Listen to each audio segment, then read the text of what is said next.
जय हिंद मेरे प्यारे बच्चों, कैसे हैं आप सभी। आशा करते हैं आप सभी स्वस्थ होंगे।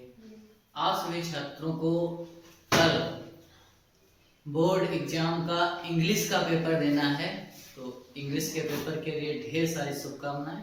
आपका पेपर बहुत अच्छा होने वाला है, मन में विश्वास रखिए।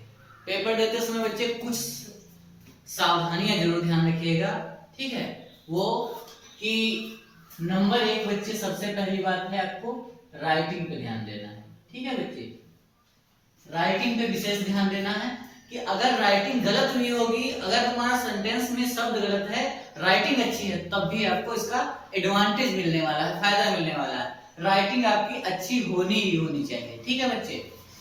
फिर उसके बाद में कटिंग वगैरह नहीं करनी है, ठीक है। ओवर राइटिंग नहीं करनी है।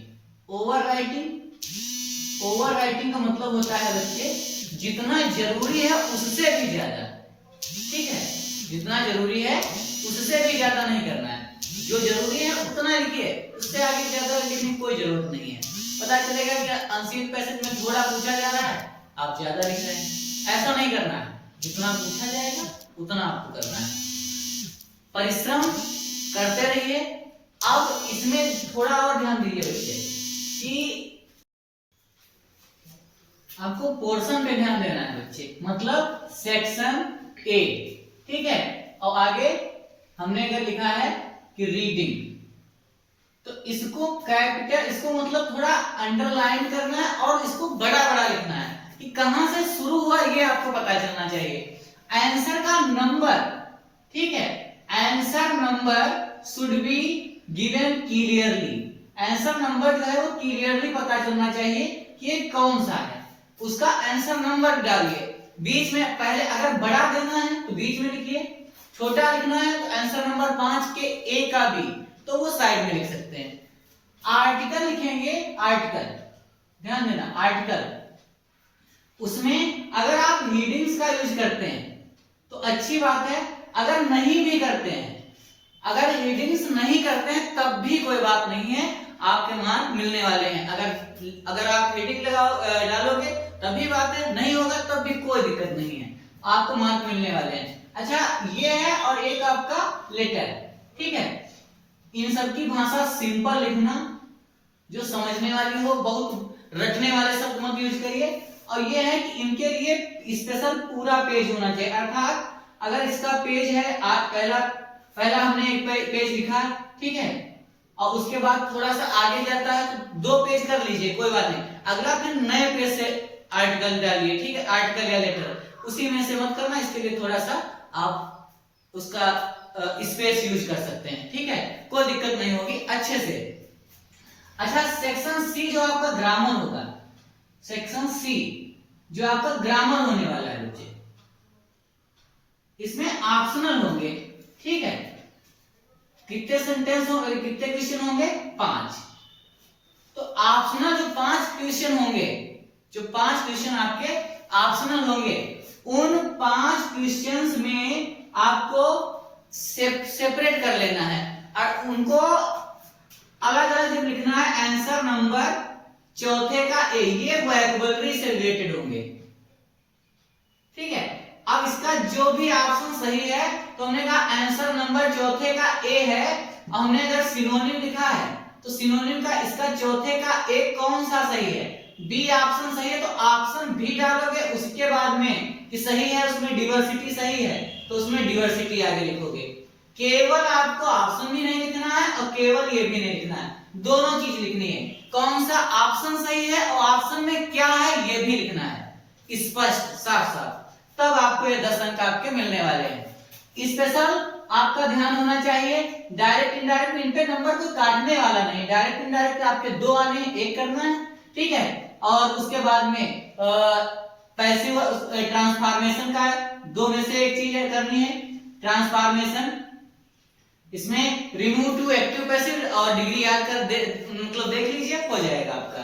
और सिंटेक्स आपका देखना है, सिंटेक्स उसमें करेक्शन आएगा, और सिंथेसिस में सिंपल कॉम्प्लेक्स कंपाउंड में से कुछ भी आने की संभावना है, 2 आ सकते हैं, 2, लेकिन करना आपको कितना है? 1। करेक्शन भी कितने का करना है? सिर्फ 1 का करेक्शन करना है, ठीक है। इसके बाद होमोफोन्स जो होगा ये आता है होमोफोन, कि इसमें एक समान ध्वनि वाला जो होता है वो ऑप्शनल आ सकता है, वाक्य प्रयोग भी आ सकता है, लेकिन ज्यादा चांसेस हैं कि आपका ये ऑप्शनल आ सकता है कि इसमें से कौन सा ऑप्शन आपका सही होने वाला है। अच्छा, स्टोरी है, स्टोरी को एक दो बार पढ़ेंगे, बनाएंगे, आराम से कर लेंगे, कोई दिक्कत नहीं है। अगर स्टोरी में कोई शब्द आपको नहीं आता है, किसी की वोकैबुलरी नहीं पता है, मीनिंग नहीं पता है, तो आप उसमें वही वाला शब्द अंग्रेजी में कर दीजिए। जैसे हमने कहा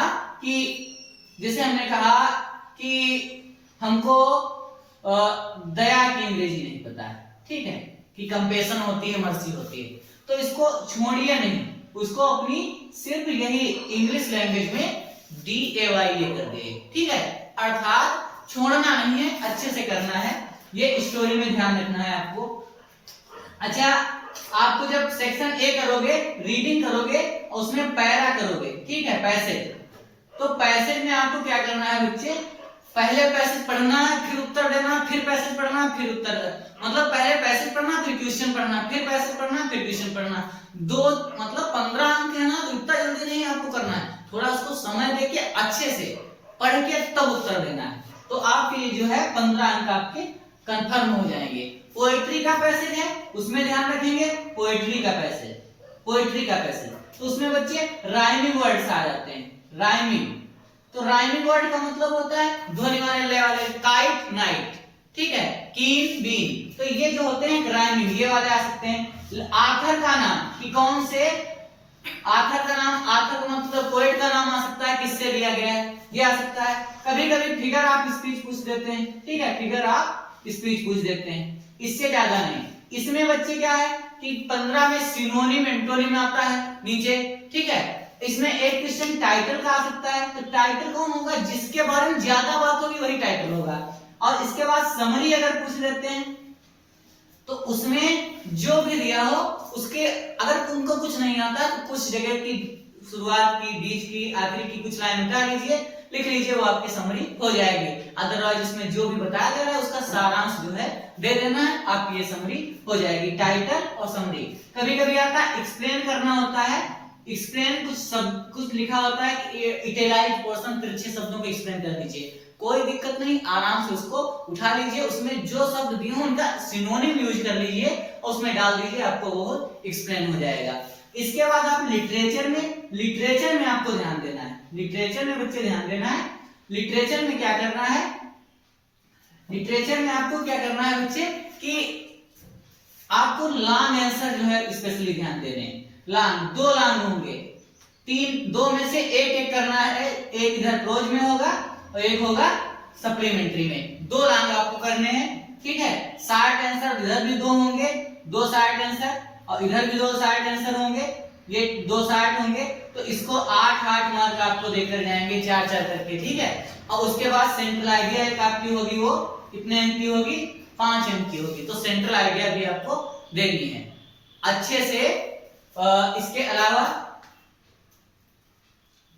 अब अगर इतना कर लेंगे तो ठीक है, एक पैरा आएगा, इसका पैसेज आएगा, स्टैंजा आएगा, किसका आएगा, वो पोएट्री का आएगा, तो पोएट्री का जो स्टैंजा है वो भी आपको करना है, वो आपको 6 अंक देकर जाने वाला है। कितने अंक देने वाला है, 6 अंक। तो इसके बाद इनमें ध्यान देना, इनमें सब में राइटिंग का विशेष ध्यान देना, ठीक है, कि जितना भी हो सके साफ लिखना है।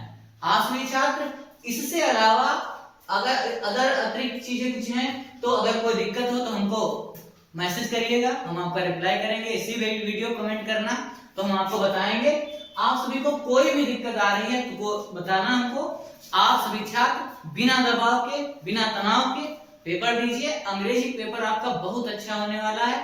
आप सभी छात्रों के लिए हमारी शुभकामनाएं आपके साथ हैं। आप सभी छात्र अच्छे से पढ़िए, अच्छी मेहनत करिए, और फिर से वही बात अपनी कि कुछ किए बिना जय जयकार नहीं होती। कोशिश करने वालों के बच्चे कभी हार नहीं होती। कुछ करोगे नहीं तब तो जय जयकार नहीं होनी, कुछ करोगे तब तो सब होना है। हमने कहा था कि अगर थोड़ा आगे बढ़, जैसे कोहरा हो तो आगे बढ़ क्या तो कोहरा दिखता है, आगे बढ़ते हैं तो कोहरा गायब हो जाता है। वही है, आप जितना आगे बढ़ोगे, पढ़ाई नहीं करोगे तो कुछ नहीं करोगे तो सब आसान होता चला जाएगा। आपके मार्क बहुत अच्छे आने, अच्छे से मेहनत करिए, हमारी शुभकामनाएं आपके साथ हैं, अच्छे से पढ़ाई करिए। और फिर अपनी वही वाली बात कि मंजिल ने हौसलों से कहा कि तेरे बस की बात नहीं। मंजिल ने हौसलों से कहा कि तेरे बस की बात नहीं। हौसलों ने मंजिल की आंखों में आंखें डाल के बोला, चल झुट्टी तेरी इतनी औकात नहीं। तो क्या करना है, अपने हौसले बुलंद रखने हैं, मंजिल तो मिलनी है।